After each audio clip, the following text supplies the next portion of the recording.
Hi, my name is Jennifer Baker, and I'm at the St. Helena Public Library in Napa Valley, California.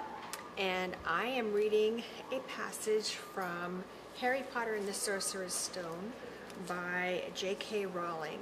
And this book has been challenged a number of times. In fact, I believe this has been on like the top 100 banned books list for many years. I was just reading that it was challenged specifically in Arkansas and in Kentucky, but I know that's just a few of many, many places. And it's one of my favorite books.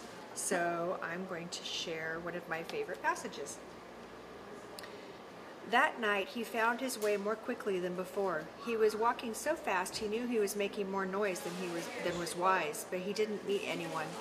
And there were his mother and father smiling at him again, and one of his grandfathers nodding happily.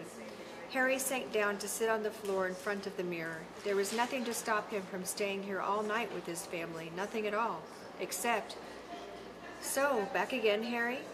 Harry felt as though his insides had turned to ice. He looked behind him. Sitting on one of the desks by the wall was none other than Albus Dumbledore. Harry must have walked straight past him, so desperate to get to the mirror he hadn't noticed him. "I didn't see you, sir."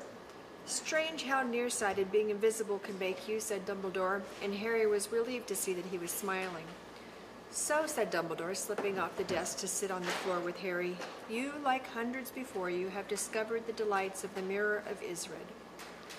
"I didn't know it was called that, sir, but I expect you've realized by now what it does." It shows me my family, and it showed your friend Ron himself as head boy. How did you know?" "I don't need a cloak to become invisible," said Dumbledore gently. "Now, can you think what the Mirror of Isrid shows us all?" Harry shook his head. "Let me explain. The happiest man on earth would be able to use the Mirror of Isrid like a normal mirror. That is, he would look into it and see himself exactly as he is. Does that help?" Harry thought. Then he said slowly, "It shows us what we want, whatever we want?" "Yes and no," said Dumbledore quietly.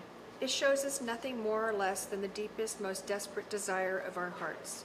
You, who have never known your family, see them standing around you. Ronald Weasley, who has always been overshadowed by his brothers, sees himself standing alone, the best of all of them. However, this mirror will give us neither knowledge or truth. Men have wasted away before it, entranced by what they've seen, or being driven mad, not knowing if what it shows is real or even possible. The mirror will be moved to a new home tomorrow, Harry, and I ask that you not go looking for it again. If you ever do run across it, you will now be prepared. It is not due to dwell on dreams and forget to live. Remember that.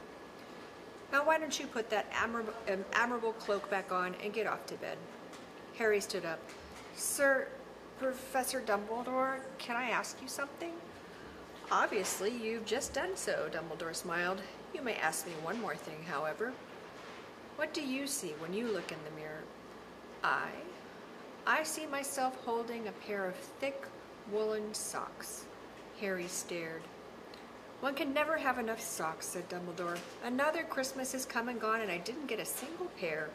People will insist on giving me books." It was only when he was back in bed that it struck Harry that Dumbledore might not have been quite truthful, but then he thought, as he shoved Scabbers off his pillow, it had been quite a personal question.